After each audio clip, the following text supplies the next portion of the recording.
15 million Americans served in uniform in World War II. They were our fathers and our mothers, our grandfathers and our grandmothers. The National World War II Museum in New Orleans is a monument to all of them and to the millions of others who fought the war on our home front, who faced down fear in the dark days when the outcome was uncertain.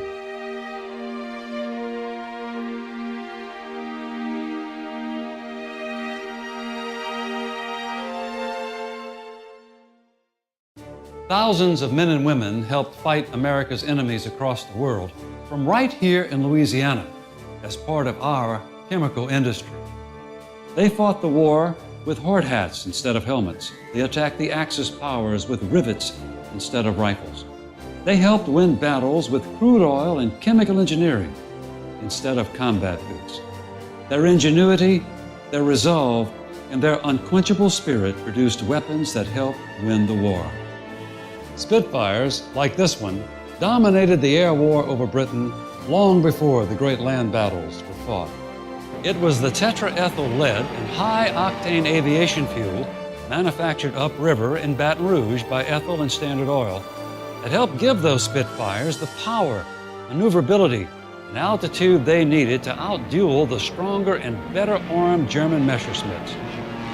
And on the ground, the tires on the Jeeps that rambled between the hedgerows of Europe, and the tracks on Patton's tanks that routed Rommel in the North African desert.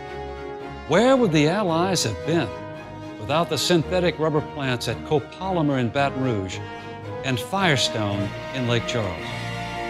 And how would the fleet in the Pacific have brought the war to Midway, to Iwo Jima, and to Guadalcanal without the lubricants made at plants like Chevron just downriver in Belle Chase?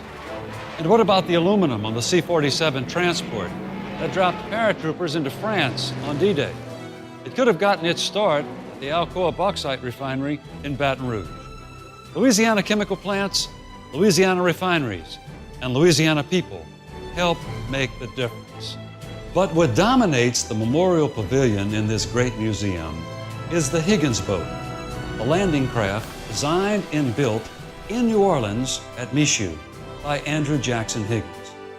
President Eisenhower called Higgins the man who won the war. Countless thousands of American boys hit the beaches of Normandy, Sicily, and the Pacific, and the last piece of America that they touched before they stepped onto foreign soil was the bottom of a Higgins boat, built in Louisiana, by Louisianians, and fueled by diesel and gasoline made in Louisiana. And while our citizens fought the war right here in our great state, they waited. They waited for their loved ones to return. More than 3,000 Louisianians paid the ultimate price, along with 400,000 of their fallen colleagues. Many are at eternal rest under the crosses and stars of David that dot the now sacred battlefields they claimed for freedom. But for those who did come home safely, the reunions were memorable.